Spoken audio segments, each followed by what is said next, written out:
Hello, hello, hello, everyone, and Yay. welcome. We are so excited to, have you here for the Kingdom Legacy Partnerships and Empowering Greatness Entrepreneurship Boot Camp Intensive Workshop Yay. Series that we have put together for you for the next 6 weeks, starting. Yes.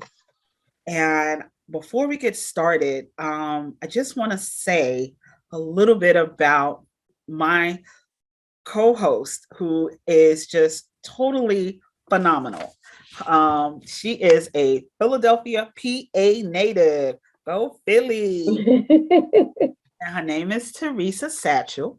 She has a degree in business management and human resource management, and over 10 years of experience in training, development, creation, assessment, processes, procedures, business, project flows, strategic planning. I mean, she's phenomenal. She is Yeah. just, she knows her stuff.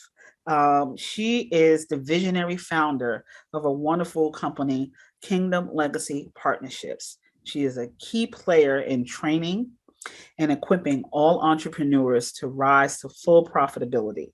And I know that's why a lot of you guys are here today to try to figure out what these processes are. And in her dual role as visionary and strategic partner, she really helps to solidify vision, clarity, strategic planning, organization, and implementation of systems, tools, blueprints, you know, all these things that help to propel a business forward.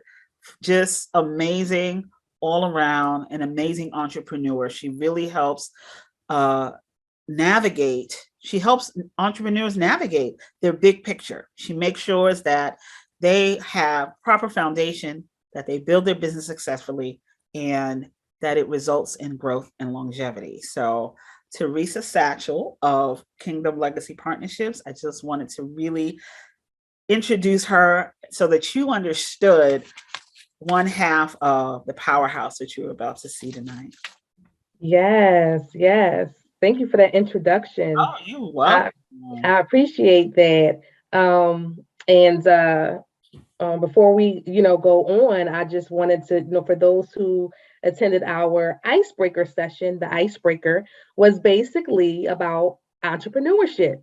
What words come up to in your mind or come to you when you think of the word entrepreneurship, because we want to know what we're getting ourselves into, right?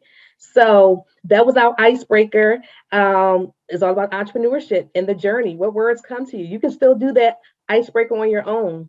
I'm just going to go ahead and jump in and introduce Rasheeda Frasier, because she will be starting tonight with the first part of our session. And just a little bit about Rasheeda. She founded Empowering Greatness Inc. in 2012. Oh, wow, that's a long time. Yeah. Um, as an effort to assist minority high school students and young adults with preparatory instruction for the higher education application process and introduction to the world of business. So she was teaching young people. That was her motivation, teaching young people and high school students, basically about business, the world of business, because it's a huge world of business. So since then, it's grown to include meeting the growing demand for education, mentorship, and guidance around entrepreneurship, business development, organization, and mindset cultivation. Hint, hint, that's what we'll be beginning with tonight. Um, it was the lack of knowledge around options and resources within her community towards post high school and college direction that fueled her passion. And since it expanded, Empowering Greatness, Rashida continues to fulfill her vision and mission to educate, mentor, and assist with business development, organizational, and operational efficiency for budding minority entrepreneurs and existing businesses within their local communities and on a global scale. Yes. She has her BS, yes, in organizational management from Mercy College. And she's an active commissioned New York State and New Jersey State Notary Public. is certified entrepreneurship and business coach. So she's certified in entrepreneurship and business coaching, and she's a member of several prominent business associations. Rasheeda has an overall love for organization and structure, just like me, and enjoys working with others to help them fill in their knowledge gaps and fortify a stronger foundation that will help propel their personal and business success. Yes, thank you, Rasheeda. I'm going to just pass this over to you so that you can start on our mindset. Woohoo! So we are getting ready to dive into the first half of this intensive for today. It's about mindset and vision clarity. I'm going to be covering mindset. Theresa is going to be covering vision clarity. And we get your paper, get your pen, take a lot of notes because there are a lot of notes to be had. And we're going to take you on the beginning of the journey. And the beginning of the journey really starts with your mind. It starts with your idea and what you're even thinking about this journey called entrepreneurship. So we're going to dive and tackle a little bit into that tonight before we hit vision clarity. So give me 1 second. I am going to share my screen and I'm going to take you along this journey of mindset. And we're going to go along this journey because mindset is key to your business and personal success. And we're going to tap into personal a little bit as well as business in this, even though it's entrepreneurship, because you have to have a balance between the two. There really is no distinction because what you personally want to do and be successful at, if you're on the road in a journey to entrepreneurship, it is also what you professionally and through your business want to be successful at.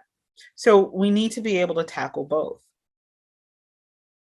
So ask yourself this question: is your mindset holding you back from achieving your goals? How would I know this? What would make me say that? I don't know. Should we not? Most times though, the answer is yes. Unless you've just got a super dope, hyper positive mind, everybody experiences some level of fear or lack of knowledge around what they want to do or what they think they know about what they want to do. And that, in essence, holds them back from achieving their goals. So I want everybody to do this really quick mindset warm up. Everybody's got their pen and paper, and I want you to just write these things down. So we're going to take a couple of seconds. I want you to write down one thing that you've always been good at or you always wanted to do. Just one. Everybody got their one thing? Okay. So the next thing is one thing that you think that you'd never be good at. And really think about that, because a lot of times we say, oh, I want to do this, but I don't think I could do that. That just looks like whatever it is, that one thing. Okay. Everybody got that one? All right. Now, pick one thing you weren't good at, but you became good at over time. And I know it's like, what? But you'll see how it leads up. And then you're going to ask yourself, what process did you go through to get good at it? What did you do? And did you ever think that you might not succeed? And if you answer yes to that, or no, it's optimal. But I guarantee you, most people have at least one thing that they thought that they would not succeed at. So with those questions answered, and I want you to keep those in mind as we begin to go through the presentation, as we begin to ask, what is mindset? Because you're going to see how your answers to those questions were formed by your mindset. So what is mindset? So we've got some dictionary definitions. It's a mental attitude or inclination, established set of attitudes, how you interpret and respond to situations, a mental attitude around that. This is what the dictionary says. And looked into a couple of dictionaries. I wanted to see what the standard blueprint was around dictionary definitions for mindset. So here, though, at Empowering Greatness, we believe that mindset is self-perception or self-theory that people hold about the collection of all the things that they believe, assume, consciously or unconsciously, that influence how they meet their needs, how they feel, how they think, how they speak, how they approach things, and ultimately their actions. And the reason why we formulated our own definition of mindset is because the more research we did on how people experience things, how the mind works, what truly happens when they embarking on a journey. A lot of times it's what they tell themselves. It's the theories and the things that they thought of. It had nothing to do with what they actually were going to do and that right knowledge and or reasoning. It had a lot to do with the emotion that was put behind something and what they thought of it themselves and what they self-theorize around that. And again, like I said, all mindset is thoughts, beliefs, emotions, how they interact with each other and how they influence you. So let's say I had the thought that I don't like wheat bread. And you believe that wheat bread is like the worst thing in the whole entire world. And because you think that, you have this strong emotional connection that every time you see wheat bread, because of that thought and that belief, that it just creates this visceral energy inside of you. And because you have that thought, that belief, and that emotion, they're all interacting with each other, and it influences you not to eat wheat bread or white bread or rye or nuts or asparagus. And I'm using food because a lot of times we'll have a bad experience, like with Brussels sprouts. You had it one way, boiled. And so your whole life, you're like, I hate Brussels sprouts. They're disgusting. Until one day somebody put them in the oven, seasoned them up, put some delicious nutritional yeast on it and baked it. And it came out with this slight crunch and it was amazing. But because you held on to that thought, belief, and emotion all those years, it influenced you never to eat Brussels sprouts. And then that one time that you did, it totally changed your mindset about Brussels sprouts. That's mindset. So how was that mindset formed? What are the things that happen? It really is just two things. It's your experiences and how you interpret them. That is how your mindset is formed. What you experience and how you interpret that experience. So how do you experience money? What were your first experiences with money, with wealth, with health, with relationship, friendship, with your spirituality? How do you interact? What were your first experiences around business and entrepreneurship? What traumas did you see? Did you know any entrepreneurs that miserably failed at one endeavor and that was like traumaful and it was like, I'm never going to be an entrepreneur, it's too hard, but you never saw the second half of their journey where they actually started again and became successful. You just were traumatized by that one thing. So that experience, what was your experience? Did you grow up poor? Did you not have a lot of money? Or did you grow up rich and you saw where money was the root of all evil? So you just decided that you had this bad experience around wealth and money and what that looked like. Were you around a lot of sick people?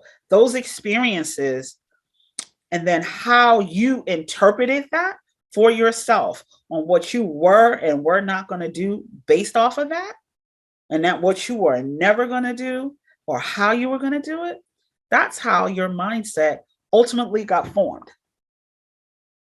It's really interesting. One of the things that we always have to understand is that from a strong emotional response, you imprint your spirit and you imprint your mind. And that's how you process and you respond. It can happen one time, one very traumatic experience, or just little things that just repetitiously happen over time. And they leave such an imprint on your spirit that it totally affects how you're going to process and how you're going to respond. That is basically this last slide that we talked about, your experience and how you interpret it. Your experience, whether it be strong or these continuous repetition of occurrences, whether they are good, in between, or bad, depending on how you define that, because it was that strong or it was that repetitious, like a habit. It imprinted on you, and now you have this conditioned response on how you're going to process these things when you see any kind of scenario come up, or how you're going to respond. And this is very key in entrepreneurship, because if you're used to functioning one way in your personal life, that is going to carry over into your business. It is going to be, it's a direct correlation. So if you are emotional about talking in crowds and talking to people and articulating yourself, and you want to be an entrepreneur, which is all about networking and talking to people and getting people to understand and buy your product or service and really putting something out there, that's going to translate very poorly when you go into entrepreneurship. It is not a button that you can click off and say, well, I'm an introvert over here, but when I get into my business, I'm going to be an introvert. Those same issues that you have, that you've had those experiences that you may dislike, are also going to translate and move over into how you function within your business. So why is it important?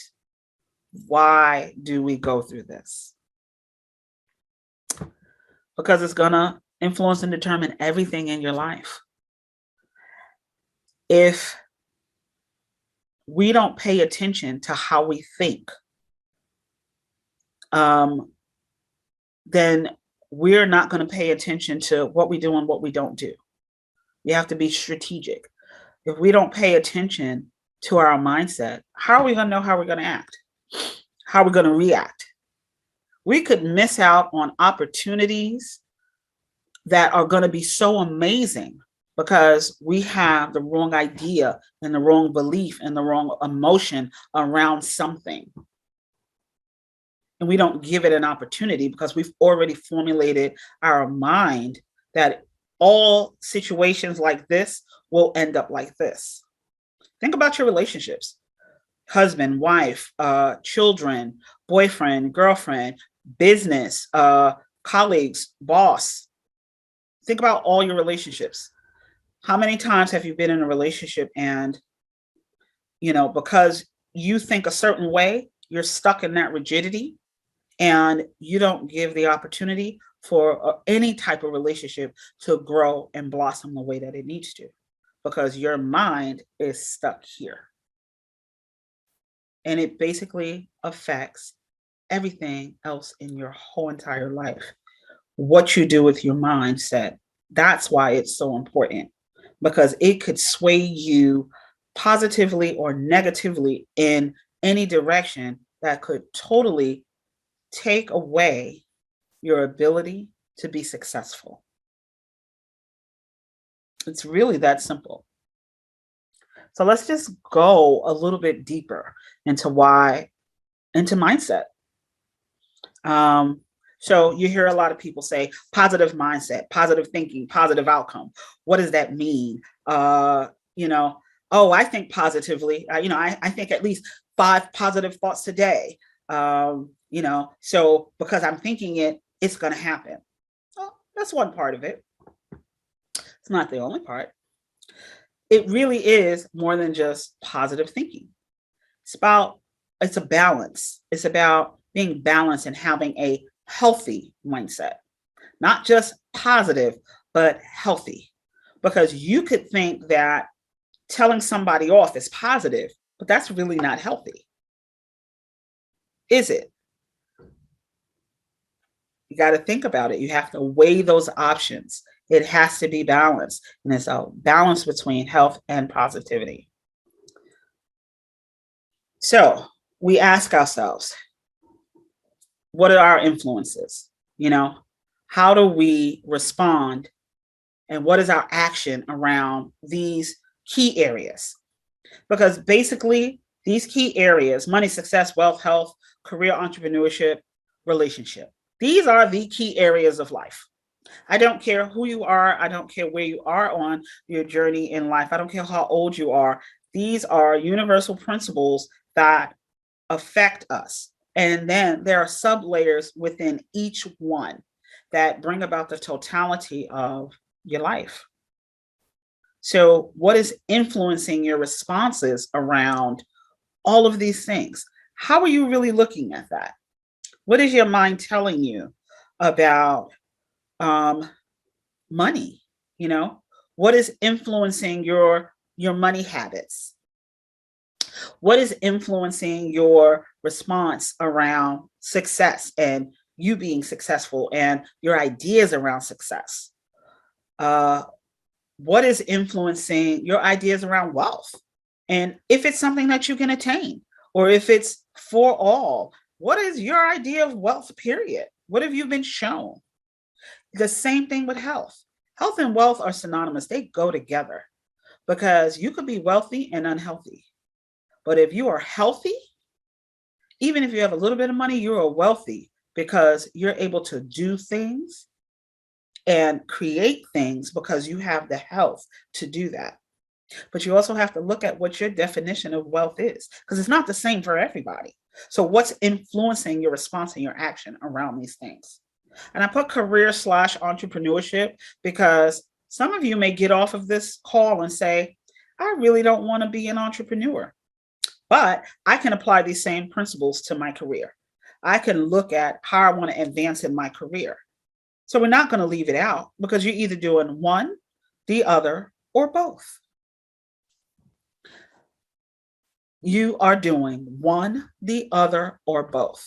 Don't let anybody tell you that if you are an entrepreneur, you cannot have a career, and that if you have a career, you cannot be an entrepreneur. You can do both. Theresa and I are a testament to that, and we do it successfully. But what's influencing your response and action around relationship? And I'm not just talking about romantic partners. I'm talking about all relationships, spousal relationships, co-partner relationships, parent-child relationships, friendships, fellowships, relationships with colleagues and associates. You have to look at how you act, how you respond into these situations, because if you meet certain people and they react a certain way in your personal life, and you meet those same type of people in your business entrepreneurship journey, you're going to have the same response. And the response, even though it is the same, could have a detrimental effect on your ability to move your entrepreneurship endeavors forward, because you have to learn how to develop certain things around communication, around collaboration, win-win scenarios that make coming together with someone positive. So you have to be able to really understand and drill down on what is influencing your response and your action around all these key things in life. This is very, very detailed, to say the least. I'm going to read this statement because I really want you to get the effect of it. Mindset is not what is true or untrue in your life. Unhealthy experiences may be influencing you in one way or another. And this is what affects your mindset. Mindset is not true or untrue.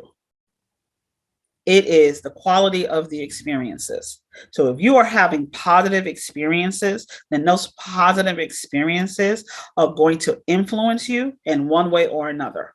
And that affects your mindset. And the reason why I focus on unhealthy is because a lot of times, many of us have more unhealthy experiences than we do have healthy experiences. It is just a way of the world.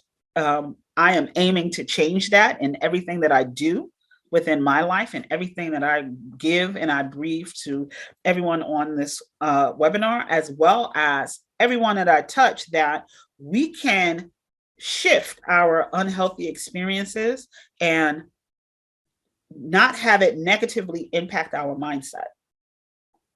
But that's another topic for another day, because that would take us into a whole nother tangent. I really want to try to pack in as much as I can in this one session with you.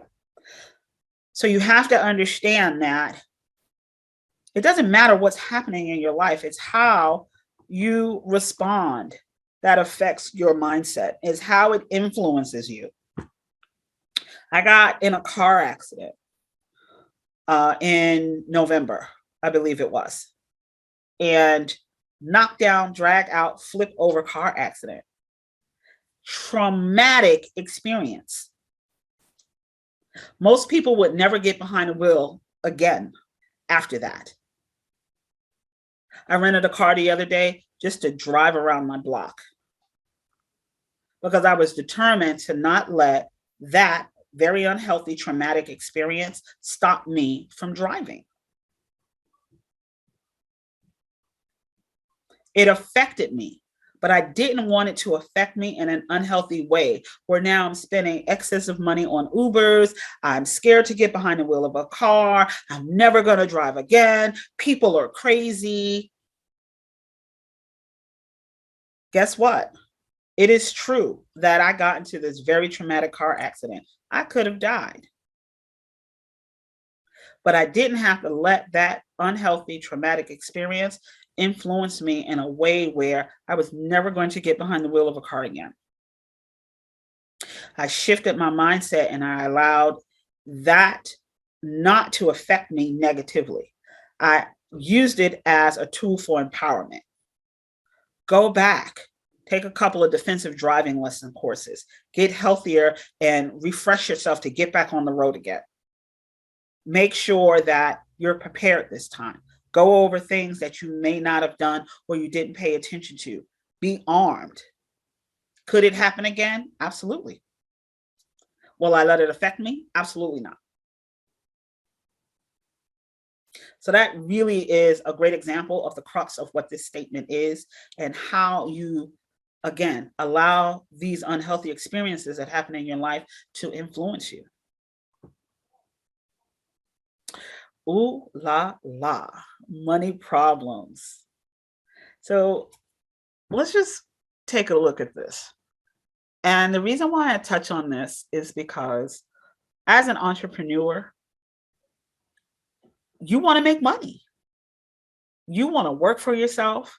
You want to create residual income. You want to put yourself in a situation where you are working toward retirement in addition to your 401k and your Social Security. You want to eventually move off of your day job. There are so many different reasons why people want to become entrepreneurs. And one of the biggest obstacles that many entrepreneurs have is their relationship with money and their mindset around money, because a lot of entrepreneurs don't understand the finance aspect of being an entrepreneur.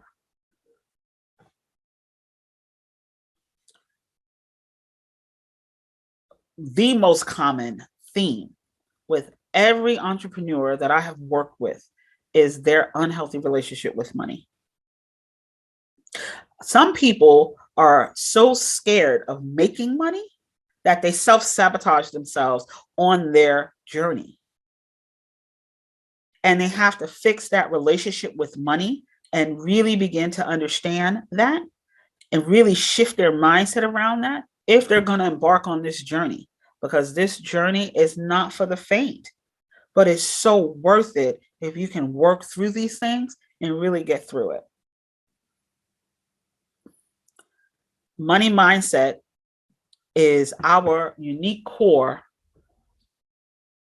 beliefs about money, how money works, our attitude around money, what that looks like, how we budget, how we spend, how we save, our aversion to taking risk, our aversion to investing in ourselves and investing in our journey toward entrepreneurship.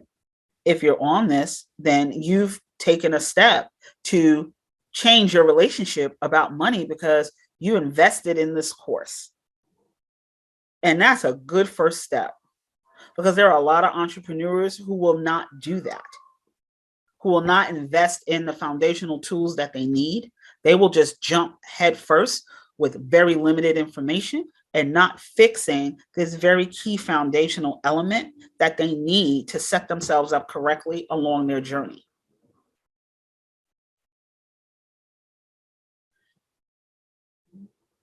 So that, so when we think about that and we think about just everything along the way, you know what? I'm going to backtrack for a minute. Because I don't want to gloss over money. I don't want to gloss over finances. Let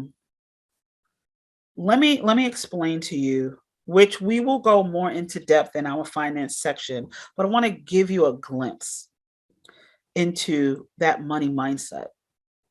When you're just working your 9 to 5, you've got a budget for your rent, you've got a budget for your, basic living expenses, utilities, food, cell phone, whatever. You have a core list of things. Then you decide, I think I want to be an entrepreneur. And now you've got this set budget or lack thereof, because some people don't budget. Some people just rob Peter to pay Paul, and then they go, I want to be an entrepreneur, so I'm going to figure it out. And they get these very rudimentary, oh, it's going to cost this to incorporate my business, and then I can just wing the rest. And your belief about money and how you budget and what you need to do to become an entrepreneur is so key. And you have to really be able to take a step back and look at how you function personally in your personal life with your finances. Do you pay your personal bills on time? Do you save? Do you have a cushion, an emergency reserve? Do you have an accountant that, lets you know about different things that you may be able to invest in? Do you have somebody that works with you and, tells you about things you can do with your IRA or your 401k and your life insurance? What is your mindset around those things? And then you take all of that and you shift that into, I want to be an entrepreneur. So you are now working for your personal, and until your business turns over a profit, you are also now shifting to add another bill into your pot. And most people don't realize that they're not quite ready to do that yet. They haven't sat down and strategically looked at their relationship with money, what they can and cannot do. If they could live minimalistically while they're investing in their business to get it off the ground, how much money they actually really need to be able to do this. Because a lot of times what will happen is they will turn back and go, again, money mindset, oh, I can't do this. This is costing too much. It's very expensive. I got to be able to eat. I got to pay my rent. You're still going to have to do that even if you have a business. And this goes into how you begin to structure yourself and how you begin to structure your mindset and how you begin to structure your life. Because everything in the world costs money. The only things in the world that do not cost money is kindness. That's free. But you got to pay for everything else, just about. You got to have to pay for it. So, how are you going to adjust to now siphoning off and reallocating your basic living expenses to also include the running and setup of a business?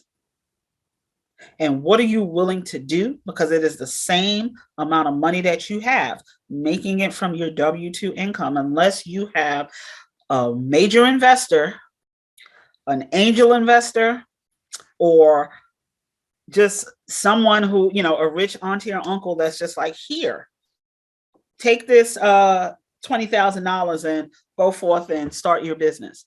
And if you screw up, don't worry. I got another 20, 30,000 for you in the cut. We can start again. Most entrepreneurs, I don't care what your race is or your background, they're working to funnel their business. And you have to have a very healthy understanding of money, of how it works, of what you need to do, of what you realistically need to live in order for you to be able to translate that over into adding in entrepreneurship and building out a business on your journey. So I really just wanted to give you that extra as we really delve into mindset, because a lot of times we have the wrong ideas about how to even go about that. And we have the wrong ideas about talking about it and even wanting to get assistance to help us reshape our mindset and get factual information that will help to propel us on our journey. So we have outcomes. So mindset strongly influences our outcomes, but it doesn't determine them. What the heck does that mean? It strongly influences our outcomes, but does not 100% determine them. So what that means is that you have choice. You have a choice. And there are also other mitigating circumstances in the world that contribute to outcomes. So here I am. I have this mindset. Let's go back to the Brussels sprout example. I have this mindset about Brussels sprouts. When I was younger, my mom boiled them. They were tasteless. They were the most disgusting things on earth. So I have formulated this mindset around that I will never eat Brussels sprouts again. And while that has strongly influenced my outcome of never eating a Brussels sprout, it didn't 100% determine it.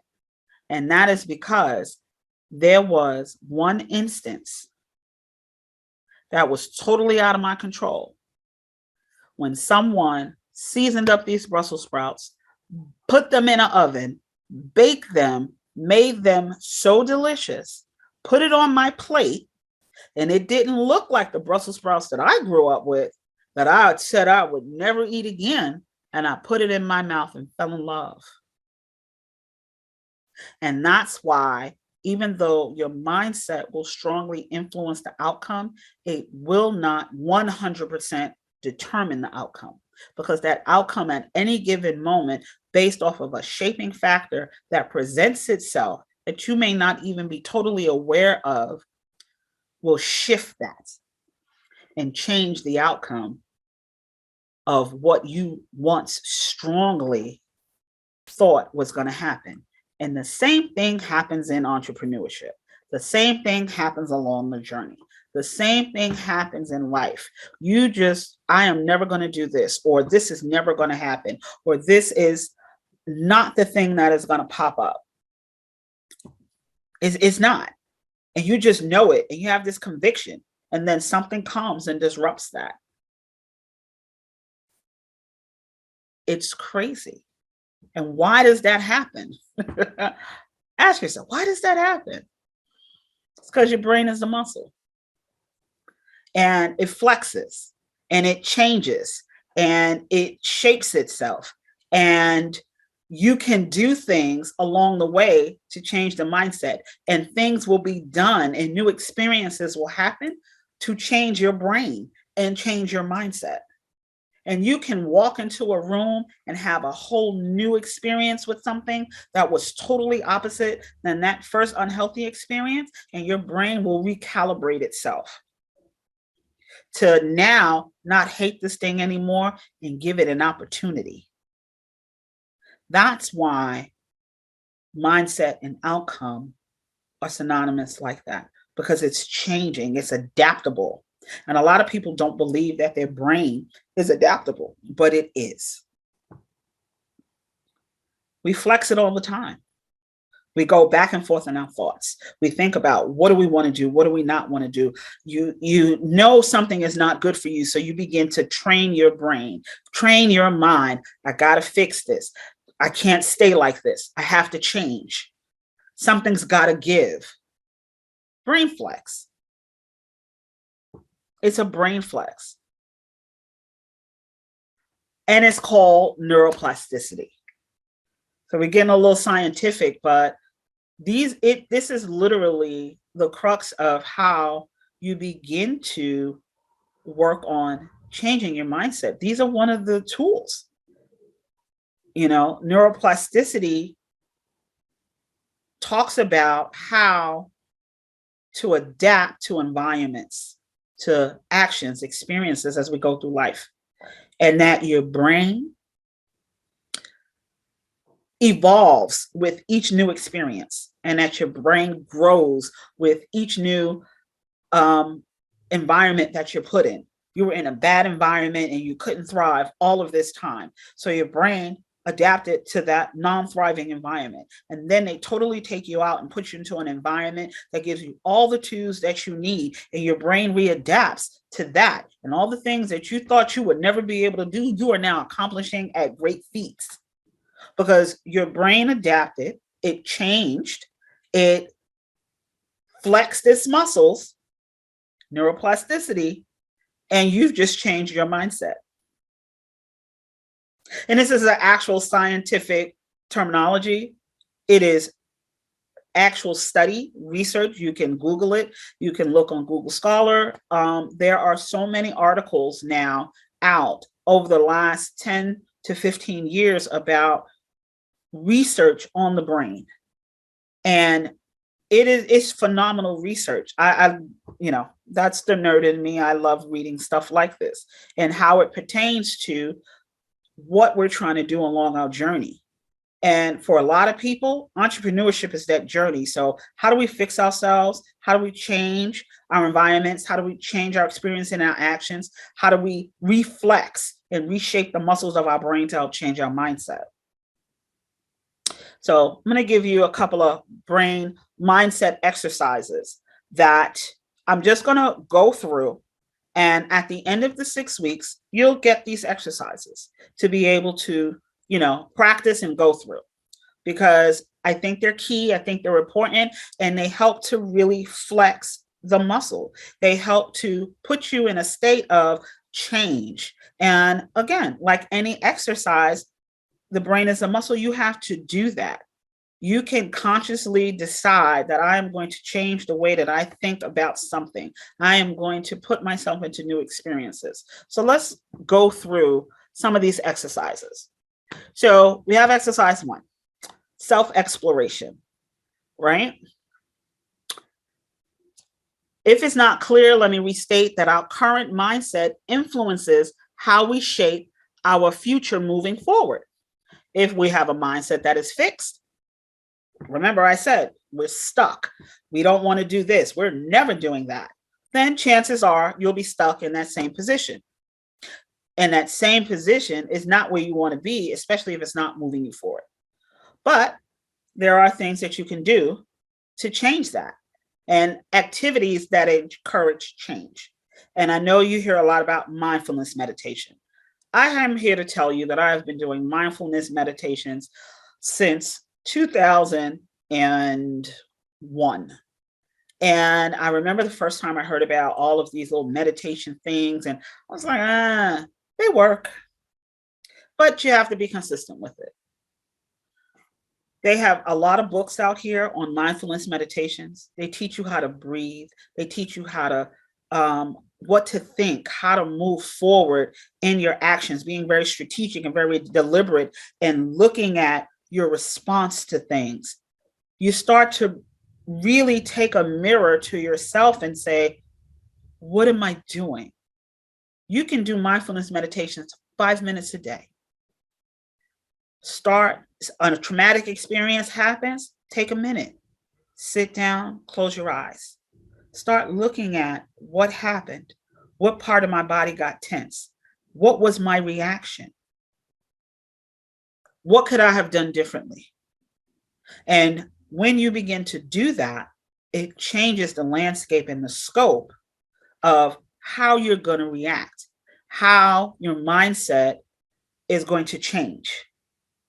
You know, how flexible you're going to become and fluid over time to be able to say, you know what, I shouldn't do this anymore.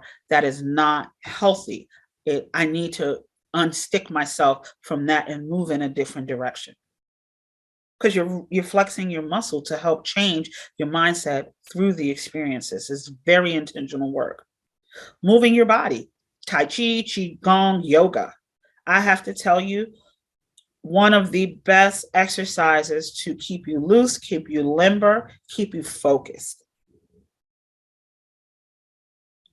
I think everybody should do it because it helps you to breathe. And when you're moving slowly and you're doing your exercises and you're bringing everything down, it causes you to focus on things. You can be very intentional when you're in that state.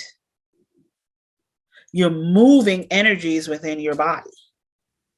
There are a bunch of different grounding techniques that you can go through to be able to ground yourself. Wu Ji is a great one,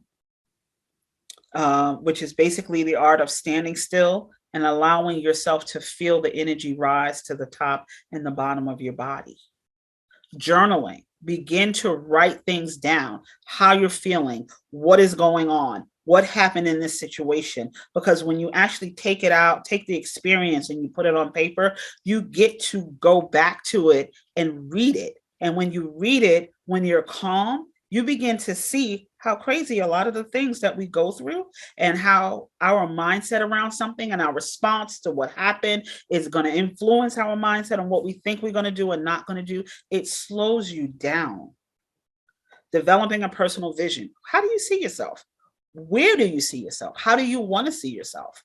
I've got vision statements for myself from 20 years ago, and I've watched them evolve over time as I began to change and evolve over time, as my mindset began to grow and change over time. Who I was 35 years ago is nowhere near who I am now. Two different people. And the vision of who I thought I was going to be has changed and grown. And it's gotten better with each time. Start developing a personal vision and then just keep working on it. You hit that goal, create another personal vision. You hit that goal, create another personal vision, because the whole thing is about growth and elevation. And these are things that actually help to reshape your brain, reshape your mindset. It puts you in forward positive movement. Observing others and how they function and succeed with their mindset. It's not like looking at examples of people who are actually doing things that are working. Best practices. One of the key things. So this self-exploration exercise, one of my favorites, I still do it to this day, and I recommend it to everybody who's on here. Then you have identifying your everyday mindset examples. Do you have a fixed mindset? Do you have a growth mindset? You know, what are you doing? I say you take several sheets of paper and different colored pens, you know, and you begin to Write things down. How are you looking at your behavior? What are your attitudes? Start bringing these things to the forefront. If you do exercise 1, exercise 2 actually becomes a lot easy. What are you doing throughout life? What are your attitudes around money, around success, around entrepreneurship, around career growth and development, around relationship? Start looking at what those behaviors are that you exhibit when you get into these different scenarios, whether it be fear, whether it be anger, whether it be worry, anxiety, doubt. Start writing these things down, and then start looking at how a fixed mindset or a growth mindset can be applied to these. Look at the phrases that each mindset uses, the opinions, things that you like, the failures, the roadblocks, how you handle adversity, all of these things. When you begin to identify where you sit between a fixed mindset and a growth mindset, you will be able to see where certain fixed mindsets may need to stay, but where some need to switch over into growth, where you see where you're stuck and it's giving you no movement. In order for this to work, go online, Google what a fixed mindset is, Google what a growth mindset is. Look in business books. They have tons of examples. It would be great if you can do this as a group, if you have other people that you're working with, or you can tap someone and say, hey, let's do this exercise for like 21 days. And let's just see where it takes us, and then you can discuss the things that come up. Get yourself an accountability partner. Why are they thinking this way? Why am I thinking this way? Again, because these are exercises that are reshaping your mind. They are reshaping how you think. They are reshaping your mindset. And you want to be able to do that because this is going to help you along your entrepreneurship journey, because entrepreneurship is very fluid. It is not fixed. It moves, it flows up, it flows down, it flows left, it flows right. And if your mind is stuck here, you're going to miss all of the loveliness that can happen along each step of that journey. So you have to flex that muscle and make it adaptable to any and everything. But you're not going to be able to do that until you begin to really look within. Exercise 3. Take action. Just do it. One of the easiest things, yet the hardest things to do to begin to reshape your mindset and to get it strong is to break the inertia and just do something new.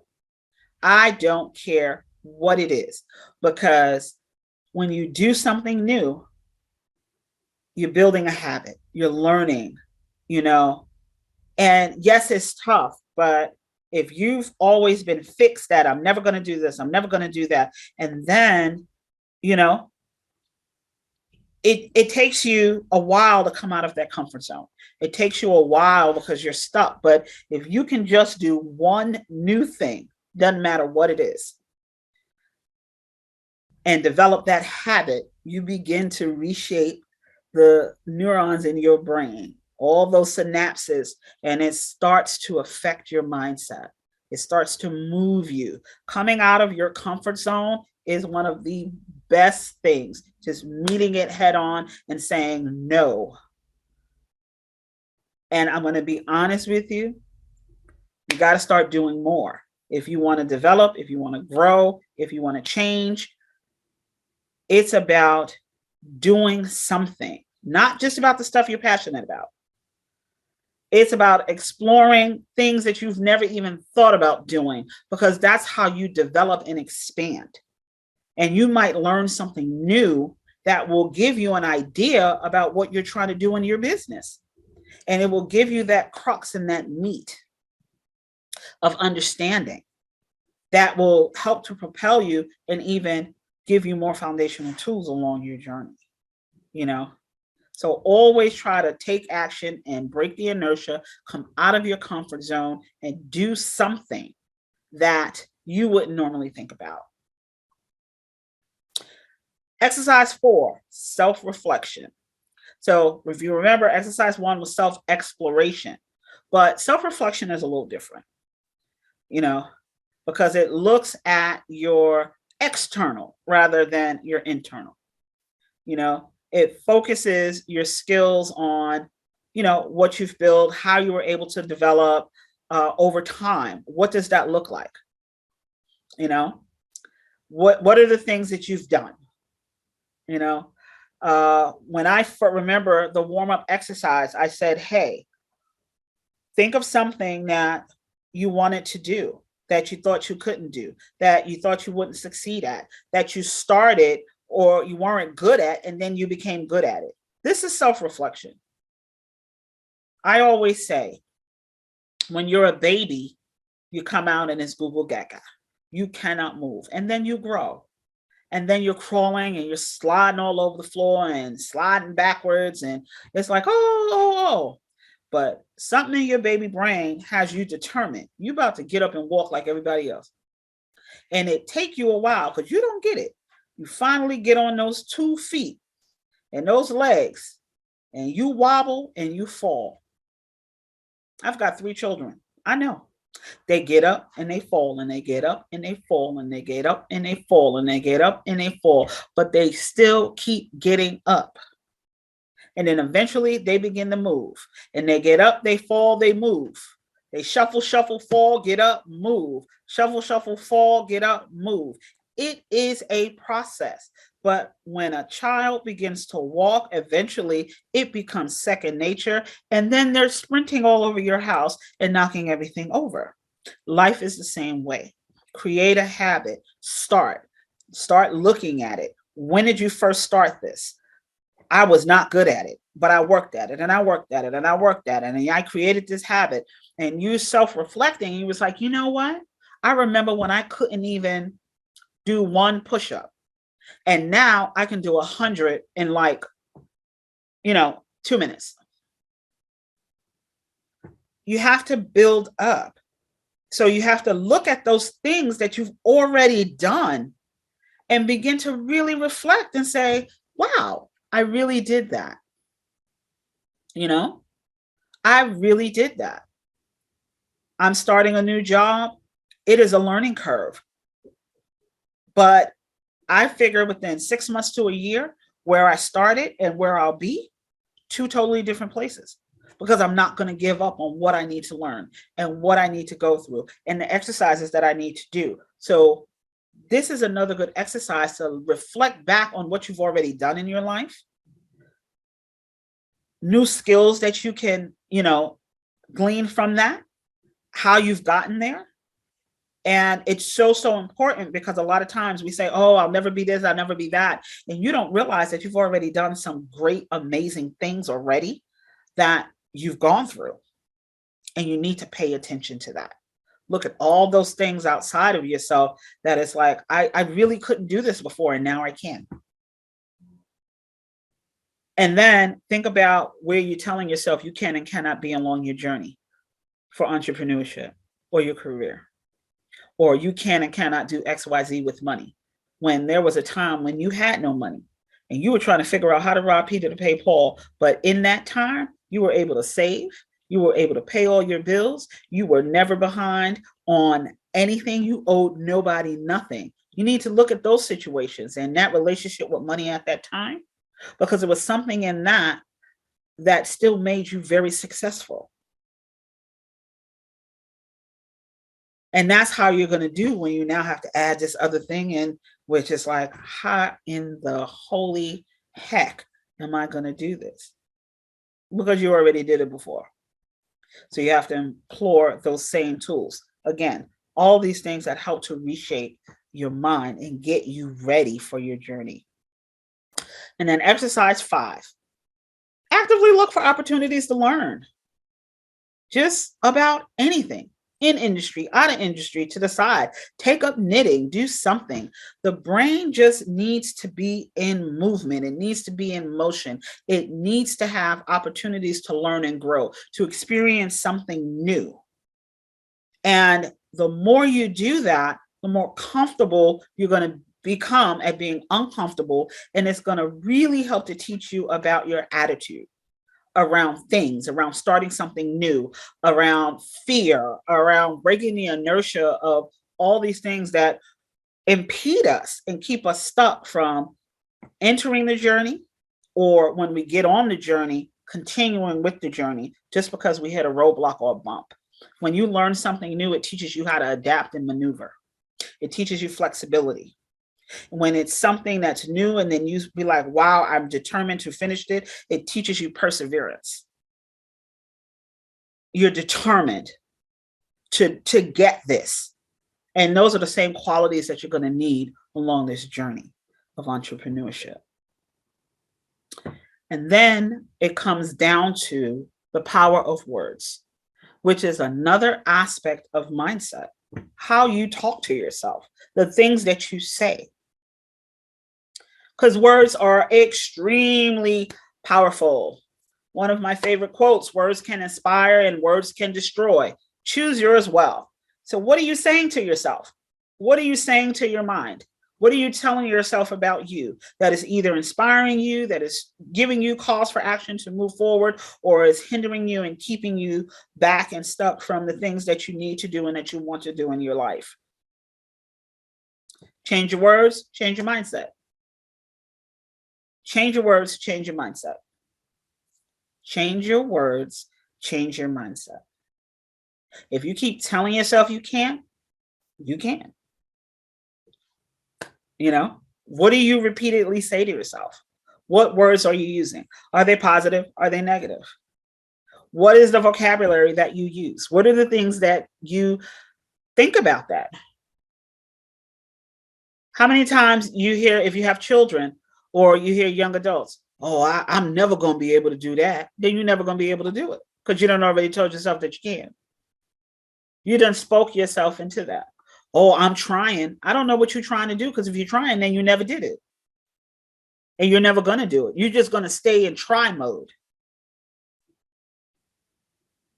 And a lot of times we don't even pay attention to just those little small things about our words, about our vocabulary, about what we consistently say, how we describe. But we can change that, you know, we can honestly change that. So here are a few phrases that create a negative impact on your mindset. I can't. Who told you you can't? I'm trying. Really? You're trying to do what? Because you've been trying for the last 10 years. So how come you didn't just do it? Not yet. You just impeded yourself. Not yet because. I believe. What are you believing? You either know it or you don't. And if you don't know it, learn it. Get out there and do it. Maybe, maybe I will, maybe I won't. Who knows? Guess what? That energy right there stops you. I'm not. I'll never. It's too hard. Everything is hard until you learn how to do it. It's impossible. Oh, my favorite. Because to me, impossible says I'm possible. I am possible. I can do whatever I want to do.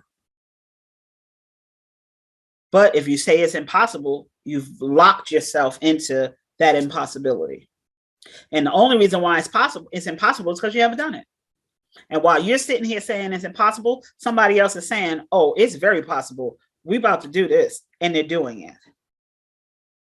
Different mindset. I hate. You hate something, you're not going to want to do it. I hate Brussels sprouts. But if you love something, you'll always do it. But, how many times no. You have to be able to change that. I won't. I'm tired. I'm a failure. I'm tired is a good one. I used to say I'm tired all the time. And I wasn't even tired. But because I kept saying it, I was always tired. How many of you have had that? You just be sitting there like, I'm tired. You ain't tired. Ain't nothing wrong with you. You just got into the habitual way of saying I'm tired. So unless I am really tired, I don't say that anymore. I had to learn that I was putting myself in a sedated state by always telling myself I was tired, no matter what time of day it is. Somebody come talk to me. How you doing? Girl, I'm tired. Are you really? It's like 9 o'clock in the morning. You just woke up, had a protein shake, and did everything else. Why are you tired? You slept 8 hours last night. You're not tired? It was just something that you would say. I'm stuck. I'm ugly. People don't present themselves because they don't think they look right. Put it in the garbage.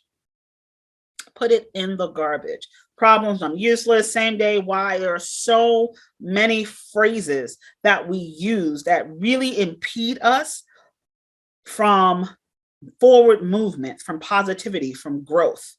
And we have to learn how to pinpoint these phrases along with everything else that we discussed in this class today, because all of these things are a configuration of how it negatively impacts our mindset and how it impedes us from our ability to see ourselves as successful and to go forward. So then we have the power of I am. And I love that phrase. I am is one of the best phrases that has ever been invented. Because what you put after them, you become. Positively or negatively. But we're going to focus on positive, way positive. So I am. What are you? What exactly are you? You know, what is it that you, how do you see yourself? Because this is what you put into yourself. This is how you begin to shape and change who you are. You want to go on this journey called entrepreneurship? Who are you? What is it? What is your I am? Because that statement within itself is going to dictate so much, and it really does move you. You know, I am has the power to completely change your whole entire life. It commands whatever to come after it to be. It is one of the most freeing 2 words because it helps you create who you want to become in life. I always say I am is the power of God being spoken into you. When you say I am and you know that you want to be, so you say I am amazing. I am influential. I am impactful. Then God is coming into you saying, well, if you are these things, let me help you out. Because I'm going to put you in circumstances and situations in order for you to be all of that. But you also have to be careful with I am. Because if you put the wrong things behind it, it will disempower you. It will take away your ability to move forward. It will be another catalyst along the long list of things that we already discussed to impede and stagnate your ability for your brain to change. Because remember, your brain is a muscle.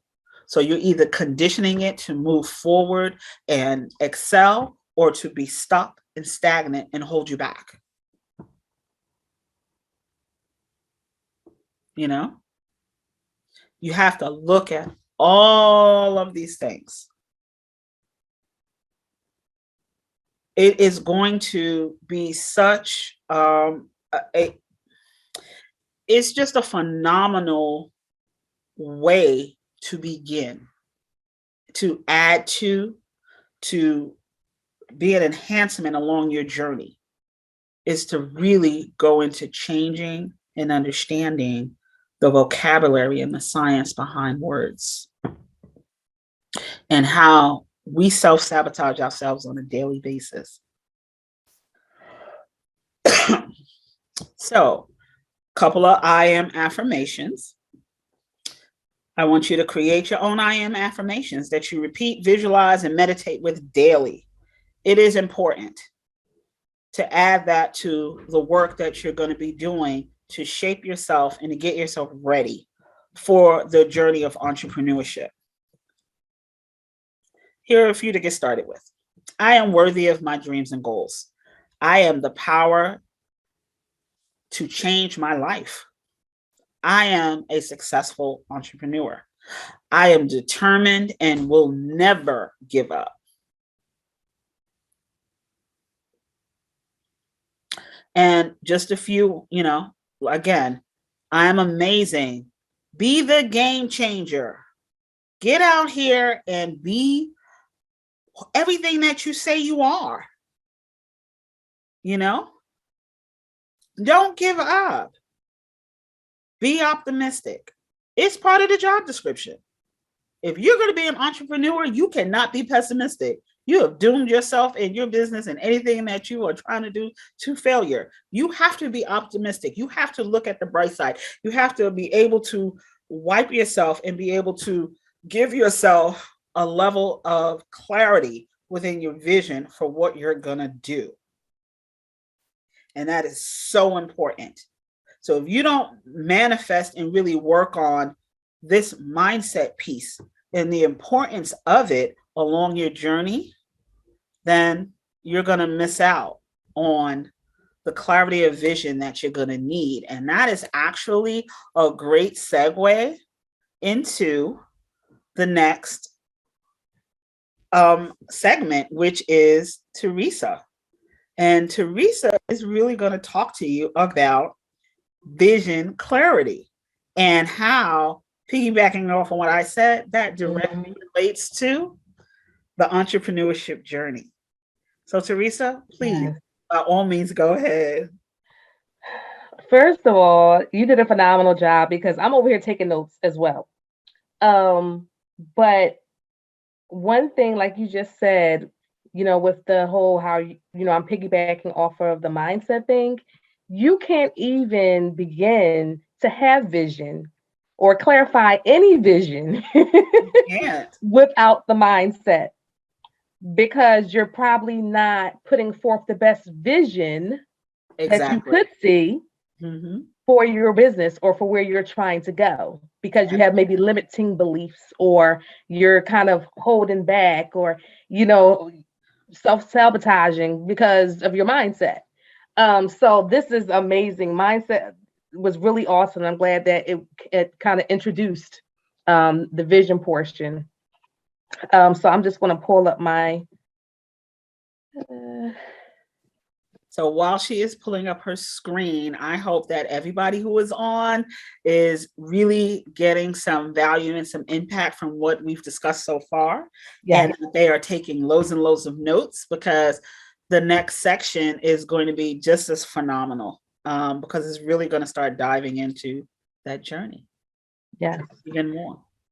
Here we go. I'm going to share my screen now. Go for it. Okay. All right. So we're talking about, of course, mindset. And with mindset, this is what I like to start off with. Well, not mindset, vision. I'm sorry, I'm still on mindset. So vision, clarifying your vision, then your strategies.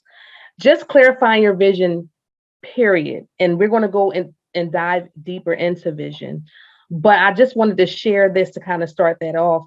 Where there is no vision, the people perish. Now, that's a Bible verse. And many books, whether it's religious or not, they have some awesome gems in there, and can give some awesome wisdom to everyone. So where there's no vision, the people perish. Where there's no vision, where are you going? So let's see what vision exactly is. What is vision? Well, vision is the overall picture, and something that you see in your mind. Is like a mental picture of where you want to be. Where do you want to be in your business? Where are you headed What is your ultimate achievement? Not what do you want to be next year or in 3 years, but vision is long term, it's futuristic. So, again, it's a mental picture of your future destination. And we say entrepreneurship is not a destination. It's not, it is a journey, the journey. But your vision is a destination because you're seeing where you ultimately want to be. And before you do anything in your business, you have to have your vision, have a clear vision of where you want to be, where you want to go, where you want to wind up at ultimately in your business.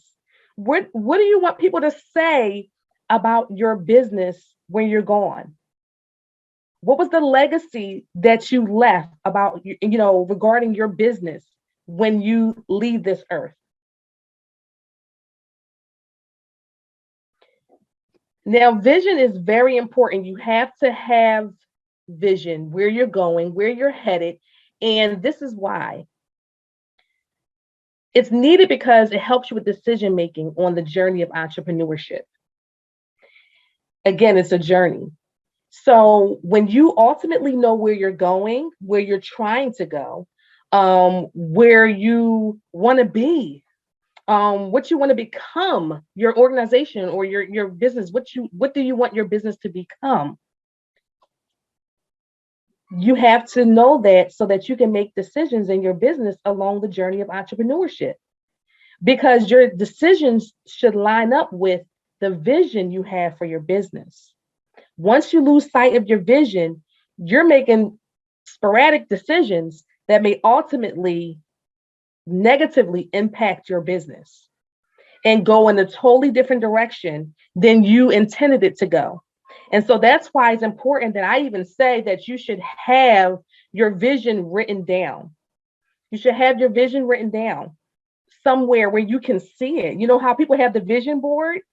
They have the vision board because this is where they want to ultimately go. This is the car they ultimately want. This is this is the house they ultimately want. This is the type of job they ultimately want. But that's where they want to be. That's what they see their life as, ultimately. So it's good to see it often. Vision, to see. Not just to see where you ultimately want to be, but to also be able to see physically every time you're in your business, going back to that vision statement, going back to what you wrote about where you want to be ultimately. It helps with strategic planning. And we'll dive into that in a couple slides, later. But strategic planning, strategies, how you're going to get there. What are you going to do? So that's important. And that stems from the vision. But you have to have the vision in order to even go any further.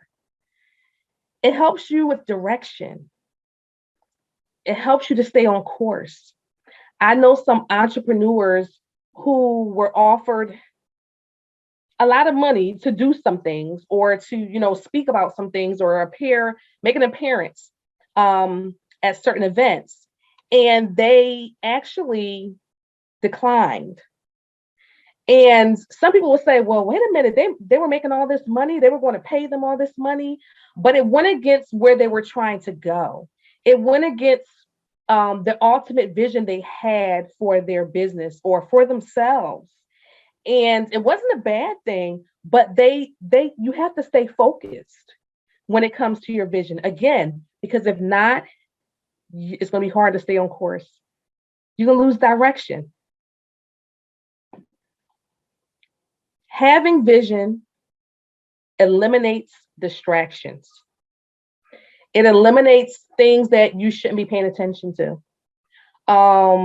It eliminates courses that you shouldn't go, or in that direction. Again, kind of relates to direction and staying on course, but it eliminates distractions. You already know, what, that's not for me because it's not kind of where I'm going. It's not in the direction that I'm going in. So being an entrepreneur, it's so important to be focused on the vision of where you're trying to go because it's so easy to look at everyone else. And that's where, I'm gonna go to the next one, reduces comparisons, because it's so easy to look at everyone else. It's so easy to see what everyone else is doing, especially with social media. It's so easy to see these things, and to look at other entrepreneurs. Then you lose sight of what you're doing or where you're trying to go, because you're looking at where they are. So you have to remain focused. And again, a visual would be awesome. A visual of how you see your business being, ultimately a vision of the employees or a vision of the products, the ultimate like end goal of where you see your business being, or how you see your business being. Have that visual. Remind yourself constantly, consistently. Again, because this is a journey, and on the journey, you need reminders. You need signs to keep you on track. And remembering your vision, what you see ultimately for your business, will help you, and help you not look to the left, to the right, but to stay focused. Stay focused. I'm going to go into, like I mentioned, strategic planning and vision. This is important, and I love talking about strategic planning, because um, strategic planning is strategies. It's basically what you use to get where you're trying to go, how you're getting somewhere, what do you need to do to get there. That's strategic planning. And so it relates to vision a lot, because you can't implement any strategies unless you know where you're going, unless you see where you ultimately want to be, because those strategies should piggyback off of your vision.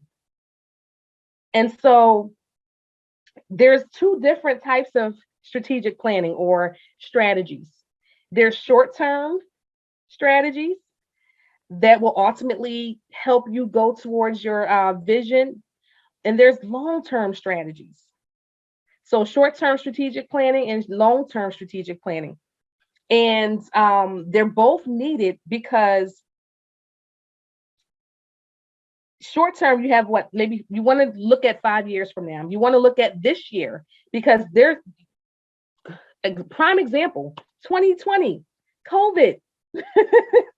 Everyone had to have some short term strategic planning, some quick strategic planning, to kind of adjust to what was going on in the economy. It may not have affected our long-term strategic planning, but short-term, everyone had to get it together. Hey, let's do this. What we're going to do. Entrepreneurs started collaborating, asking each other questions. How did you do this? Or they started working more together, because everyone had to come up with a plan.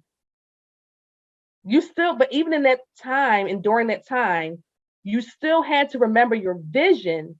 You just had to adjust with that short-term strategic planning, or short-term where time where you're coming up with strategies, because they'll ultimately still get you to your vision. Just had to adjust. So you definitely have to implement short-term strategic planning, whether it's for this year, next year, a couple years, and then the long-term strategic planning. But you just have to make sure it still follows your vision. Where do you ultimately want to be? Strategies that are not based on your vision may produce a different outcome. It may produce a different outcome, because you're trying to go in a different direction. You're trying to go to the right, all the way to the right, but you're going straight backwards to the left. It's going to ultimately produce a different outcome. And then, some people say, well, should all strategies stem from your vision? And actually, there's cases where your strategies may not all stem from your vision. And that's because there are general strategies that every entrepreneur should implement in their business in order to whether survive or in order to move forward in their business. For example, a strategy that I always tell entrepreneurs in order to sustain and in order to move forward is to collaborate. Now, that may not be in line with your long term vision, but that strategy is a general strategy that will help any business to move forward somehow. Um, but whether so it may not have to deal with coming from your vision. So there's general strategies, and there are strategies that come directly or is related directly to your vision.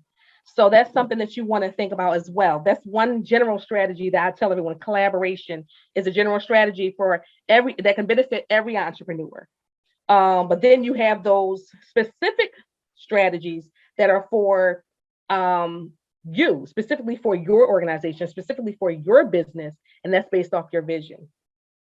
And that's just one of the general strategies that I share, collaboration. Just so that I can, I talked about 2020, how everyone had to, change their strategies and think quick.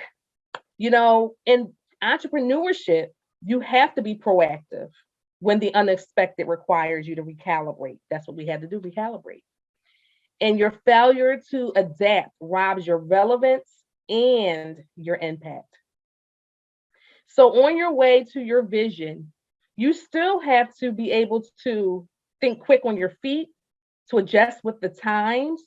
You still have to know how to remain relevant, know how to adapt. You have to have those things when thinking about strategies when things unexpectedly occur. Like I said, example 2020, businesses were, oh my goodness, what do we do? And how do we remain relevant? So strategic planning at my business, Kingdom Legacy Partnerships, really increased because everyone needed a plan. And the plan still had to line up with their vision, where they were trying to ultimately go, but they still had to put a plan in place, like short-term strategies they had to implement quickly so that they can survive 2020.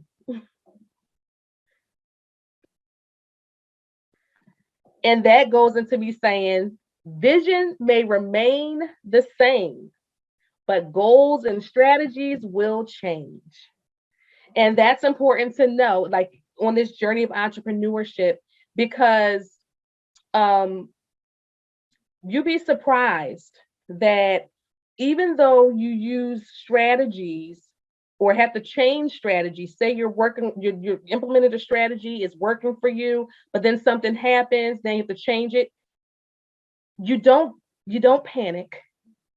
You know that strategies and your goals will change, but because they ultimately reflect your vision, where you're trying to go, where you ultimately trying to be, you'll still get there. You'll still get there.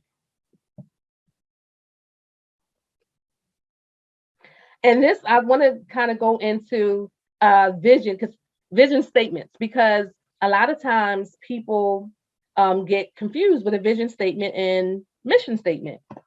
One thing I will say is with a vision statement and mission statement is you want to be simple, concise, and make it easy to remember. And someone actually said, another entrepreneur said, someone should be able to repeat your vision for your company. So if you have employees or you have people, contractors, or whatever the case is, they should ultimately be able to say it easily, in a sense, what the vision is for your company, or even what the mission is. You don't want to make it so complicated, but you want it to be simple. You want it to be concise, and you want it to be easy to remember. And you actually find your vision statement and your mission statement a lot of times on your business plan, which I'll mention a little later in the as we go on through the weeks for this boot camp. But you'll actually find that in your business plan a lot of times, the vision statement and mission statement. And You have people that use it interchangeably. They say, oh, this is my mission statement, and they kind of use it as their vision statement as well, but they're actually different. And we're just going to dive into how they're different.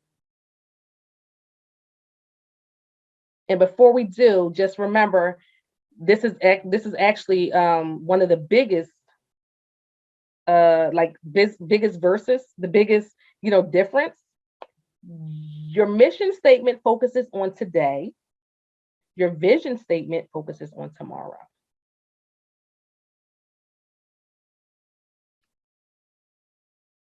So, your vision statement. What do you want to accomplish? Again, where do you want to ultimately be? Where are you trying to go?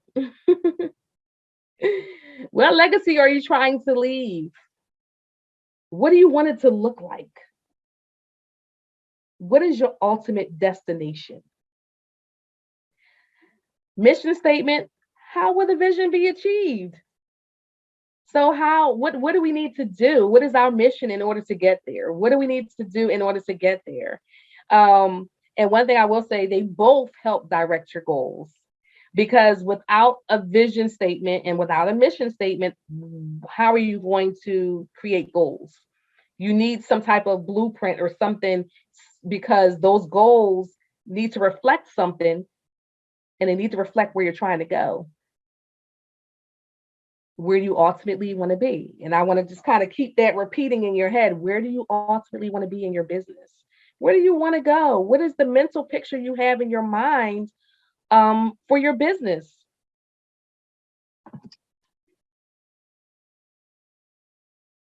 And this is just an example of what our vision statement is, and an example of what our mission statement is. So for Kingdom Legacy Partnerships. So our vision statement: to be a powerhouse community of entrepreneurs that leave a legacy of greatly impacting and making a difference in our communities and other businesses nationwide. That's what I see. And I say that because I'm visionary founder of Kingdom Legacy Partnerships.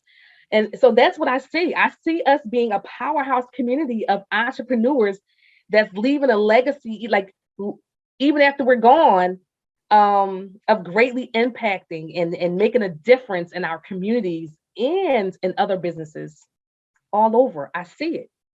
I see that's where we're ultimately going to be. That's what we're ultimately going to do. An example, our mission: to provide a collaborative community for entrepreneurs to share resources, be connected, informed, and highly equipped in every area of their business. And the crazy thing is, by us having that mission statement, we're going to fulfill that vision. By the entrepreneurs, it's like you're working back. Well, in this case, it's like backwards. You're working backwards. By having that mission statement, we're providing a collaborative community where we're equipping entrepreneurs, where we're sharing resources. That's ultimately going to make us a powerhouse community. So they reflect one another. They piggyback off of one another. And that's what your vision and your mission should do. How we're going to get to our vision? We're going to provide a collaborative community for entrepreneurs to share resources, to be connected, to be informed, and highly equipped in every area of their businesses. Then we'll be a powerhouse community of entrepreneurs that leave a legacy of greatly impacting and making a difference in our communities and our businesses nationwide.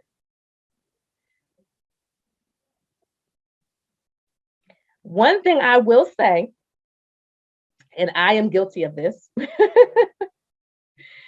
I pose this question basically: what will happen when you rush your vision to come to pass? We have the vision, we have the ultimate place where we're trying to go, where we're trying to be, what we're ultimately trying to do, what we ultimately see, vision, what we ultimately see. And so we don't want to rush trying to get to the finish line, because you can speak to a lot of entrepreneurs.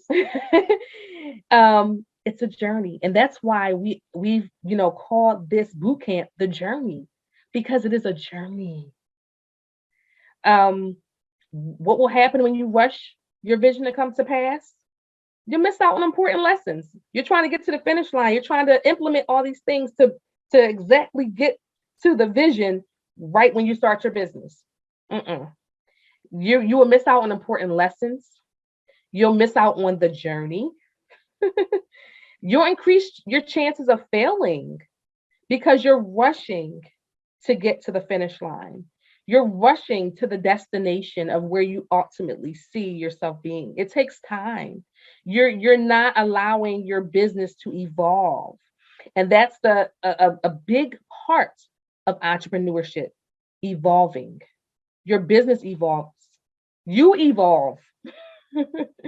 um, Evolving is important because it creates longevity in your business. It gives you wisdom when it comes to entrepreneurship and business. It helps you to be able to be flexible and be able to, kind of endure the different ups and downs. Like, me and Rasheeda was talking about roller coasters, about how entrepreneurship is a roller coaster, up and down, and sometimes straight. So it's like a roller coaster, but it's a great roller coaster, and you don't want to lose out on the entrepreneurship or the journey of entrepreneurship and the lessons learned and the character and experience building that will make you an awesome entrepreneur who can maybe teach other entrepreneurs or share some wisdom to other entrepreneurs, pass some advice to other entrepreneurs. But you limit your character building. You learn discipline in entrepreneurship. You learn patience in entrepreneurship. You learn to endure. You learn to the different seasons of entrepreneurship. You learn that sometimes it's up, sometimes it's down. Like we said, that roller coaster.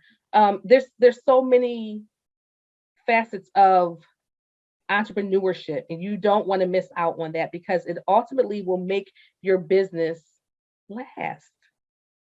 We want our businesses to last. We don't want to be in business for 1, 2, 3 years. We want to leave a legacy, maybe for kids, or leave a legacy, leave our imprint on the earth through our businesses. So you don't want to rush to make your vision come to pass. And I have down there, any business that didn't evolve over time may not last.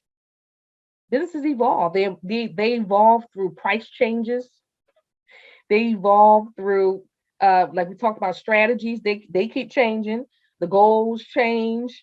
You revamp, rebrand sometimes. There's so many different things that happen. And so you don't want to miss out on that. And it's okay to take your time in entrepreneurship and fulfilling that vision. But that's why you rally yourself around other entrepreneurs that have that wisdom and that insight.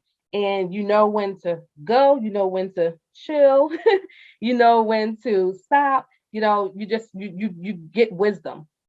And that's why it's great to actually be around other entrepreneurs, more seasoned entrepreneurs that can help you with that. Real entrepreneurs stand the test of time. Just keep that in mind. Real entrepreneurs stand the test of time. So that's just something you want to think about as far as the vision. The vision is exciting. The vision makes me excited. Every time I think about where Kingdom Legacy Partnerships is going to be or where I see it ultimately being, it makes me excited. But I have to work with the now because working with the now will get me to the future. Because what I'm doing now is a reflection of where I'm trying to go, where I ultimately see where we're going to be or where we want to be. And so I have this, again, it's in the Bible. And I thought it was so important because, you write the vision, you write what you see. Even journaling, even if it's not just in your business plan, but Rasheeda talked about journaling earlier. Write down what you see in detail. Beyond that vision statement, what else do you see? What do you see? Expand on that vision. Oh my goodness. Let me tell you, the fun thing for me, I'm not a writer, but I found it exciting when I took the time to sit down and write everything I saw in the future for my business, where I'm trying to go, where I'm trying to be. I started writing one sentence. Then I just started getting happy and just started seeing so much. It was just so fun to be able to visualize and write down in detail what you see. Of course, you have to kind of crunch that down to make it a vision statement, but just being able to write in detail everything you see, you can come back to that later on. And there's times on this journey where you need to read all of that again, because there are times where you may get discouraged. There are times where you may say, did I make the right decision? Was I meant for entrepreneurship? Should I really, started a business? But those are the times you go back to that vision. You go back to that vision. And so you write the vision, you make it plain, detail, make it in detail on tablets, so he may run who reads it. And that just means it's clearly understood. Make it simple. What do you see? For still, the vision awaits its appointed time. It hastens to the end. It will not lie. If it seems slow, like remember we talked about not rushing to get to the vision. If it seems slow, wait for it. Remember I said on this journey of entrepreneurship, you don't want to rush to the vision, to the vision to get it, get there, because it creates patience, endurance. Those are things you need for life, not just business. So if it seems slow, wait for it. It will surely come. It will not delay. It'll be right on time. It would be right on time, definitely. So this is just kind of what I want to leave you with. And thinking about your vision, it's kind of like a little pyramid in a sense. So you have your vision, where you want to be in your business, where you're trying to go, what you're trying to ultimately do, writing it down in detail, while you're journaling, or writing it down, structured on paper, everything you see of where you're trying to go. And then putting it into one statement that can, and sometimes you need help with that statement, because if you're like me, I feel like every word I need to say is important. So I don't know how to minimize into a statement. So I actually, have someone that I go to, like, to kind of help me word what I'm trying to say into a sentence. But I write down everything, the vision, all that I see, and then, put into a statement. And then from that, you're able to create a mission statement. From that, you create goals. That goal could be increase in productivity or increase in profits by 50% next year. So those are like goals. So you want to create those goals, but again, the goals stem from your mission. The mission stems from your vision. And so once you have those goals, then you can implement those strategies. How are we going to reach those goals? How are we going to reach those goals so that we can reflect the mission and the vision? So, and if you look at it kind of backwards, it ends with the vision at the top. You get to the vision. Your strategies come from your goals come from your mission, and your mission comes from your vision. And if you work that, you're going to get back, you're going to get to your vision. You're working from the top to the bottom, but you end up at the top.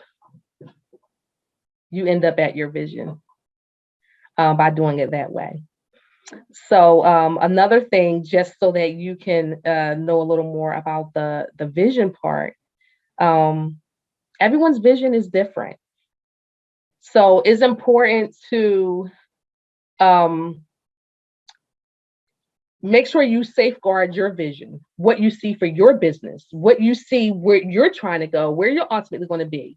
And remember that your vision, someone else may have a similar vision, but y'all may cater to different people or cater to different audiences. And so your outcomes are going to be different. Your outcomes are going to be different. So yes, vision, mission, goals, strategies. What do you see? I would love if you can write down your vision this evening or this week. Write down your vision. See if you can make it into a vision statement. And then maybe next week at our networking icebreaker time, maybe we can share some of the visions. And that is all I have. One thing I do want to say is that with the vision, just with the vision and the mindset works so well together because I've dealt with clients where the vision was limited. Like I was able to see and help them think bigger for their vision in their business. Whereas though limiting beliefs, like you said, or how they think, or their self-confidence. Someone told them they couldn't do it, so it kind of made them like I hate to say dummy down, but I'm trying to like just basically kind of think lower than what they can ultimately do or what they can ultimately see. So it affects your vision. Yeah. The limitations you place in your mind affect your ability to think clearly and strategically about where you want to go and what you want to do with your business. Yes. Totally pulls you in a whole nother direction. You Yes. lose the enthusiasm, you lose the passion, it clouds your vision, you start to let doubt and worry and all kind of emotions creep in to your ability to be successful and to see your success. Yes, to see your success. See Yes. your Oh my, success. you can't even see. You can't see. And these are the things that a lot of people don't understand when they're on this journey. They have a good idea, and you don't know how many people I hear say, oh, yeah, well, I had this idea, but, I don't know. I just could never get it where it Yes. needed to be. It was always something in my way. Well, what did you do to remove those obstacles? Yep. And was it really things or was it your reaction to those things? Oh Was my it your goodness. mindset around those things that blocked you from your ability to see clearly where you go? Yes, that And is that is so. how that works. Mm-hmm. And that's why we decided to pair mindset and vision clarity together because it directly feeds. It's a natural progression and transition to where we need to go along the journey and Yeah. how we need to get there. And it's such an integral first step. Mm-hmm. It is a first step because Mm-hmm. before you could say, "Oh, I got this business idea." That's your, it's like I have an idea, Yeah. but guess what? Now you got to start mapping that idea out. Yes. And a lot of people get an idea and then they stop because somebody told them something, and then from that experience, they had an emotional reaction to it. Their mindset got stuck, Mm-hmm. and it blocked their vision. Oh my goodness. That actually happened to me. Like, before, like I had an awesome idea, but Mm. I knew it was a good idea. It was a good idea. And to me, I was like, oh, that's too hard. That's too much. That involves too much Yeah, mindset. yeah. But a year later, somebody was talking to me and was telling me their idea. It was the same exact idea I said. And I was like, I can't really say nothing. And what did I say? While you sitting there saying it's impossible, somebody saying I'm possible. I'm about to Right. go out there and do this. Yes. And I just missed out. You miss out on You what could just have have- been Yeah. because you weren't able to see it because of the mindset, the limiting beliefs, the different things that, we Mhm. bring with us into entrepreneurship. Absolutely. And that's why it's so important to start the journey off correctly. A Yes. lot of times when, you go to these workshops and you do things. And this is not to say they don't give great information, they do. But what they don't do is give you these foundational tools. They don't Yeah. give you exactly what it is that you need to reshape yourself to Mm-hmm. become who you're trying to become. Mm. And a lot of people act like you're just born with it. You're just a born. No, nobody's born with anything, and anybody can become anything. Is what you cultivate. Yes. Everybody has the ability to be great. It's what you do along your way to empower that greatness within you that is going to dictate the course of your life. It is the choices that you make. It is what you allow and what you don't allow within yourself. Mm-hmm. That is it. That is how that works.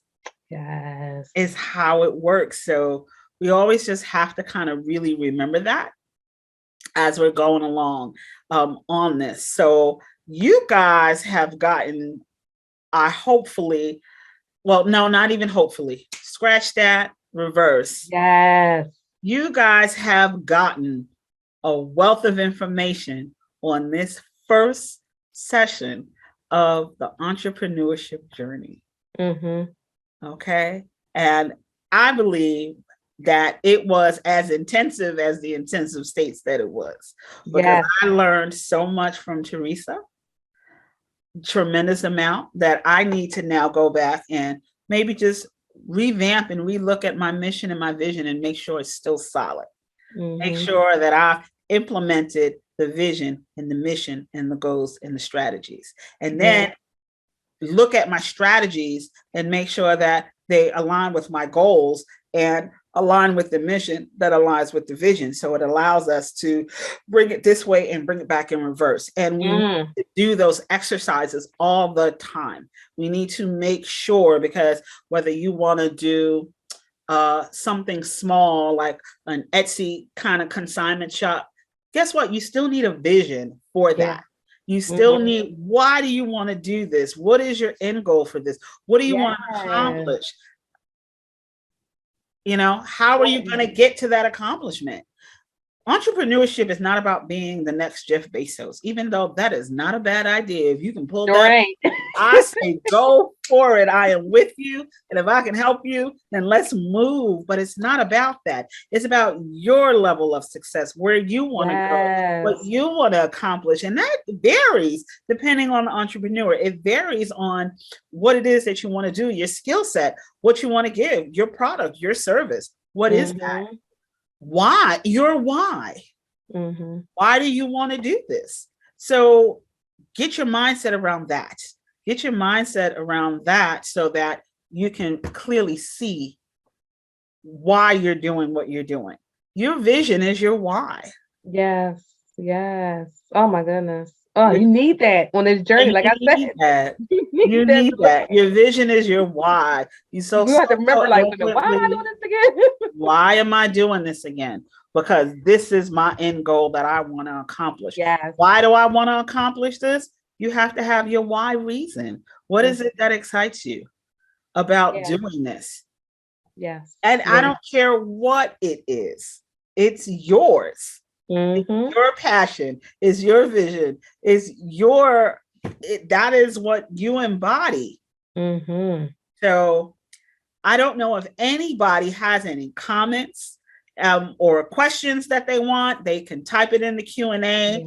Yeah. It would be great if you did. And if you didn't, it's quite okay, because I know that we just gave you a Yeah. mindful And I to actually wanted to kind of encourage the ahead. attendees to um homework assignments for next week. There you go.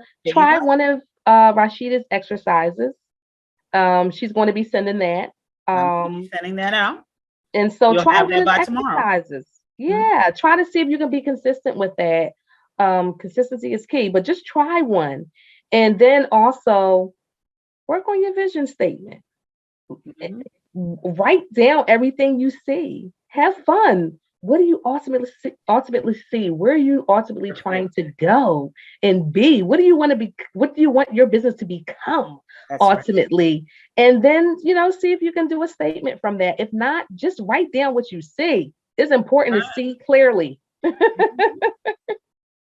So start down. You have your homework. You're going to start with one of the exercises. All 5 exercises will be going out tomorrow morning in your email. You will see it. If you signed up, then you have it. And the next thing is begin to write what you see. Yes. And once you begin to do that, it eventually will become clear and it will begin to do all the things that it needs to do. It's going to be phenomenal. So really, really excited. So we're going to give you going once. Any questions, type it in the Q&A so that we can see and answer your questions. Going twice. I don't see it lighting up. So I think we're okay. Yeah.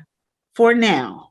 So I think this was a great session, Theresa. Yes. I really enjoyed just sharing all of this information that we collectively have together into the first part of your journey, preparing for the journey, mindset cultivation, vision clarity, phase 1, week 1, session 1 of the Entrepreneurship Bootcamp Intensive, the journey. So I'm really excited. So week 2 is coming up next Wednesday, same time, same link. You should have it in your email. It's a continuous link through the whole entire series. If you need us to resend it again, reach out to one of us and we will resend it to you if you lose it. That is easy as pie. And week 2, we're going to focus on what exactly is the journey? What is entrepreneurship? Yes. And again, I'm going to have fun with that because a lot of people think they know what it is and they don't. And so we're going to take the time to really define entrepreneurship next week. I encourage you that if you have any questions from today and you don't want to ask it today, you can ask it next week. Put it in the Q&A. We will get to them at the end. And if you have more questions as we're going through the exercises for each week, put them into the chat. Put them into the Q&A, or put them into the chat. But I would prefer you put them into the Q&A. So next week, same time, 6:30 to 7, we're on, and we're waiting for everyone to join. We do a nice icebreaker and a little networking. For those who would like, you can put your questions in the Q&A and we respond to them and we interact with you that way. And then starting at 7 o'clock promptly, we go right into the session. Okay. And it's going to be phenomenal. So Theresa, you have any final words? No, I'm just excited. I can't wait to share next week and just kind of learn more. I'm like you said, we're learning, just hearing it as an entrepreneur, it kind of resonates and kind of just helps you to relearn some things also on this entrepreneur. Yes, the journey. Yeah, the journey. You can never be too seasoned. You can never be. And even the most seasoned people do what we call entrepreneurship continuing education because they have to stay on top of best practices for their particular industry, what is good, what is not good, and they need to be able to be adaptable for that. So this is a learning for us as much as it is for you guys because we're learning from each other and we're sharing. And even as I share, I remember even more things to share, which means that I'm even learning more, even from myself. So it's a beautiful journey. So we want to thank everybody who showed up tonight. And like I said, you have 2 assignments. We encourage you to do them. Really take the time. If you're serious about the journey of entrepreneurship and you're serious about trying to figure out where you are in this whole landscape of the world that adds so much great impact and value, no matter what industry you're in, then do the assignments. Take this seriously. This is the first step in investing in yourself, and it's a great first step. Yes. So I am going to say good night. Yes. And we will see everyone next week, Wednesday. Bye. Bye.